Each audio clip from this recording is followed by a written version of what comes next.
Eka. Pada siang hari ini saya akan mewawancara Ibu Elis tentang kesetaraan gender di dalam bidang pekerjaan. Pertanyaannya adalah, menurut Ibu, apakah ada perbedaan perlakuan antara laki-laki dan perempuan dalam mendapatkan akses pekerjaan di sekolah ini? Baik, Ibu berusaha untuk menjawab ya anakku. Menurut Ibu, kalau misalnya dilihat di komplek kita saja, itu berimbang. Jadi kayak TK itu kan belusi, jelas-jelas jenis kelaminnya perempuan. Di SMA pun Ibu Sumiati itu perempuan juga. Lalu di SD itu ada Pak Didik, Sir Didik ya kadang kalian menyebutnya. Dan di SMP juga Pak Christian. Dari model seperti itu aja sudah menunjukkan bahwa di sini tidak ada tentang ketimpangan dari gender itu tadi. Jadi semua berdasarkan dari kemampuan masing-masing yang menjadi dasar utama. Jadi bukan masalah dia laki-laki ataupun perempuan. Jadi kalau misalnya di terutama di YTK ya, itu tidak berlaku. Jadi kalau memang punya kemampuan, punya capability, pasti ambil. Contoh di sini juga, Pak Kris kepala sekolah, Pak Fili adalah bidang Sapra, Ibu di kesiswaan, kurikulum Bu Molina, imbang juga kan? Nah, jadi kalau misalnya ditanya, ya memang kita harus adil sesuai kemampuan, kapabilitas, itu yang dituntut. Jadi kita tinggal memberikan apa yang terbaik. Kalau ya itu tadi kerja nyata itu lebih bergema daripada banyak bicara dan segala macam. Jadi orang menanyakan aksi kita dengan tindakan. Jadi kesimpulannya menurut Ibu kita masih setara dalam hal gender. Nah, terima kasih. Jadi antara laki-laki dan perempuan tuh bisa bebas ya memilih pekerjaannya atau mendapatkan pekerjaan? Betul, bisa bebas. Misalnya ada yang bisa jadi arsitek, ada yang teknik sipil. Teman saya itu teknik sipil malah, bahkan dia akhirnya bangun kan, ibaratnya kalau teknik sipil kan orang lapangan buat jalan, buat bendungan, itu perempuan dia. Walaupun kebanyakan memang mayoritas bidang-bidang seperti itu laki-laki ya. Nah kalau misalnya di bidang keperawatan kan kadang-kala kan kita berpikir susternya itu perempuan, enggak juga. Kita pernah di opname itu yang laki-laki ada, yang perempuan ada. Jadi memang sekarang sih untuk keterbukaan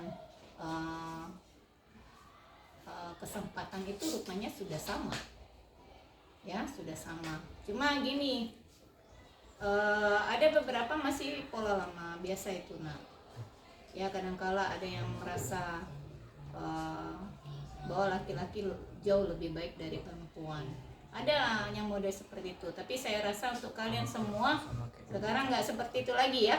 Bisa jadi ke ketua kelas bisa juga perempuan kan. Jadi saya rasa ya memang kita harus memberikan kesempatan sebesar-besarnya sesuai dengan kemampuan ataupun kapabilitas seseorang itu. Itu yang terpenting. Oke? Baik. Kita langsung lanjut ke boleh. pertanyaan kedua ya. Boleh. Baik Bu, saya akan lanjut pertanyaan kedua. Apa saja tantangan yang Ibu hadapi dalam mencapai kesetaraan gender di tempat kerja? Baik, bicara tentang tantangan, seperti yang saya katakan waktu di awal, banyak sekali orang berpikir bahwa seorang pemimpin ya itu bagusnya laki-laki. Nah, kalau misalnya dikatakan seperti itu agak susah ya mengubah pola pandang seseorang. Tetapi kalau kita menunjukkan bahwa memang kita kerjanya bagus, lambat laun persepsi mereka yang salah itu akan berubah. Tapi ada juga yang berpendapat bahwa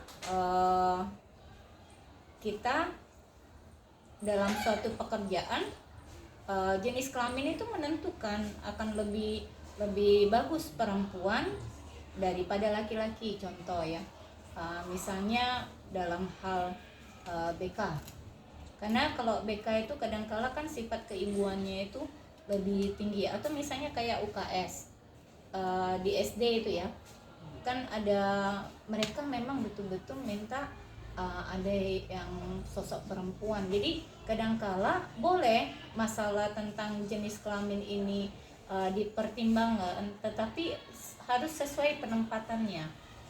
Jadi kalau misalnya ada hambatan, paling cuma pola pikir yang mengatakan bahwa perempuan itu lebih baik di rumah saja, ada yang seperti itu. Lebih baik cuma untuk melahirkan, ada yang seperti itu. Lalu yang berikutnya, perempuan itu di kasur, di dapur, kan seperti itu. Tapi kayak saya sebagai seorang ibu, saya memastikan, dan itu jadi tantangan besar, saya memastikan pekerjaan sekolah dengan rumah tangga saya itu bisa sejalan. Jadi usahanya memang luar biasa berat, tetapi kalau ada kemauan itu pasti ada jalan. Jadi nggak usah takut, oh ini harus di rumah saja. Kita tunjukkan saja bahwa kita bisa jadi ibu yang baik, jadi istri yang baik, lalu kita juga kerja di sini pun juga melakukannya dengan baik. Jadi akhirnya pola pikir orang yang menganggap, oh nggak cocok perempuan itu kerja di kantor, nggak cocok perempuan itu jadi pemimpin, itu bisa kita patahkan karena kita memberikan hasil yang nyata. Nah, itu yang terpenting anakku. Jadi kalau ditanyakan lagi, berat nggak? Oh berat, dan itu jadi tantangan, bukan rintangan ya, tantangan, kita lompati lah. Dan Tuhan tuh selalu beri talenta kita luar biasa. Dan kalau misalnya kita mau berusaha memberikan diri kita yang terbaik untuk semua aspek dalam kehidupan kita, itu akan membuka wawasan orang bahwa kesetaraan gender itu memang penting dalam kehidupan. Itu aja sih kalau menurut ibu ya. Tantangannya banyak ya, banyak tantangannya, cuma kita mau nggak melewati itu. Oke? Makasih Bu udah menjawab pertanyaan saya. Lanjut ya pertanyaan ketiga. Oke. Baik, kita akan lanjut pertanyaan keempat. Jadi pertanyaannya Pak, bagaimana upaya Pak Gali untuk meningkatkan kesetaraan gender selama mengajar di sekolah Yosdarso ini? Ya seperti yang saya sampaikan tadi ya, artinya kita tidak ada memihak mana yang lebih kuat antara laki-laki dan perempuan, semua itu sama. Terlihat dari peran Bapak Ibu pun sama semua, tidak ada yang membedakan antara satu dengan yang lainnya. Jadi kalau upayanya ya kita bekerja sama itu solid, tidak ada artinya yang laki-laki harus mengangkat yang berat-berat atau perempuan yang santai, tidak, semua sama gitu. Baik Pak. Terima kasih Pak. Ya sama-sama. Baik, selamat siang untuk Pak Gali. Ya selamat siang. Pada kesempatan siang ini saya akan mewawancari Bapak tentang kesetaraan gender dalam pekerjaan. Iya. Jadi pertanyaannya adalah, apakah di tempat bekerja Bapak saat ini terdapat pelatihan khusus untuk mendukung kerja yang maksimal untuk gender tertentu? Jika tidak, mengapa alasannya? Ya kalau untuk bicara pelatihan atau bicara mengenai kesetaraan gender ya, kita semua sama sih ya. Artinya dari pekerjaan, dari gaji, itu semua sama. Jadi tidak ada ibaratnya yang perempuan lebih dominan, yang laki-laki lebih dominan, tidak ada, semua rata. Berarti untuk pelatihan untuk semua gender ada ya? Ada. Gitu aja. Terima kasih Pak. Oke, iya. Perkenalkan, nama saya Nicholas Lim. Sekarang saya akan menanyakan pertanyaan saya kepada Bu Molina. Sekarang saya akan menanya, menurut Ibu, apakah masih adakah perempuan yang memegang posisi kepemimpinan? Masih banyak. Jika iya tidak, jika iya mengapa? Iya tadi jawabannya. Masih ada berarti ya. Artinya mengapa tadi ya pertanyaan itu? Ya memang sesuai dengan pendidikannya, kemampuan dirinya. Dan sekarang perbedaan laki-laki dan perempuan itu tipis ya. Apalagi untuk urusan kepemimpinan. Kalau dia mampu, kenapa tidak? Oke, kasih ya Bu. Saya akan melanjutkan pertanyaan yang terakhir. Perkenalkan, nama saya Audrey. Saya akan mewawancarai Ibu Molina. Apakah ada penelitian atau data yang menunjukkan menunjukkan perbedaan prestasi akademik antara siswa yang diajar oleh guru pria dan guru wanita?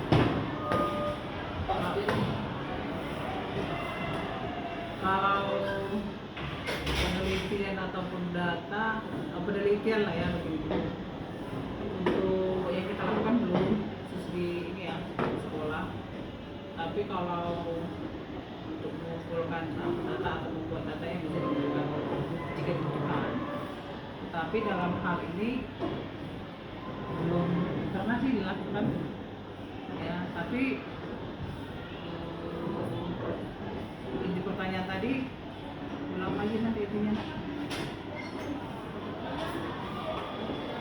Apakah ada penelitian atau data yang menunjukkan perbedaan prestasi akademik antara siswa yang diajar oleh guru pria atau wanita?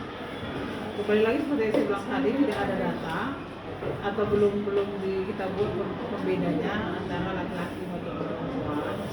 Tetapi pengalaman kita sih saat ini lebih cenderung anak cowok ya yang lebih unggul. Tetapi itu kan berganti-ganti, tidak bisa dikatakan tahun ini fix semua cowok, enggak, tahun depan dia cewek kayak gitu, perempuan. Jadi berganti-ganti dalam sebuah generasi angkatan itu ada yang namanya unggul. Tahun ini unggulnya semua, tahun depan cewek. Itu sih berdasarkan pengamatan ya. Oke?